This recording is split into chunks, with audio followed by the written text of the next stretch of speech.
I feel like it's always a little dangerous as a married man talking about singleness because I think single people go, thanks for your time, like you already got there or something.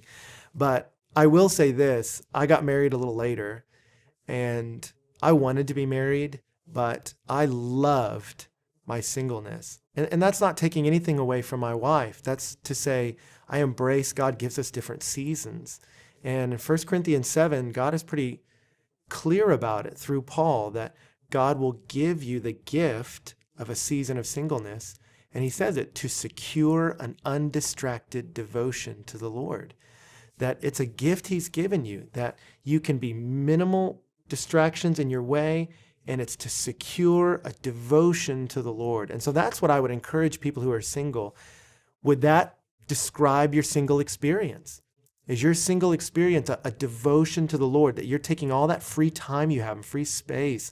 I mean, it's fascinating. I remember watching my friends have kids, and just to go to the store down the street is this massive endeavor of loading up the minivan, and to go on a vacation is just, I mean, you move heaven and earth to mobilize these munchkins. And even getting married, when you initially get married, I tell young men, man, 1 + 1 = 4 financially. I mean, all your costs are going to go up, and you're not going to take your wife and sleep on a buddy's couch to travel Europe. Like, it's just not going to happen. Like, you're going to suddenly have higher bills and greater challenges. Even if you have a low maintenance wife or low maintenance husband, there's just added details and responsibilities with marriage and children that you don't have when you're single. I remember right after I got married, when the tsunami hit overseas, I had a single friend that jumped on a plane and went and just served. And there was a part of me that was like, oh man, like I couldn't do that. Like I didn't have the finances together, couldn't leave my wife at that point. And you go, man, singleness afforded him that opportunity to just hop on a plane and go. And so I would encourage you, if you long to be married, tell that to the Lord. He cares. He's not cold-hearted about it. But don't use your whole single experience to pine away about marriage. See it for what it is, ordained by God to secure an undistracted devotion to the Lord.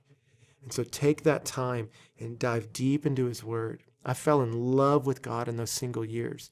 Got rid of my TV and would just sit at my house and dive deep into his word. And I fell in love with him there. So much of what he taught me, I got to minister to so many people in my single years. I'm so deeply grateful for that season. And then he did bring the right woman. We've loved our married life together. I celebrate it, but I get to love every chapter, and I want you to do that. Don't miss this chapter by pining for the next one. Trust that God is guiding your future and enjoy every moment of the gift of singleness.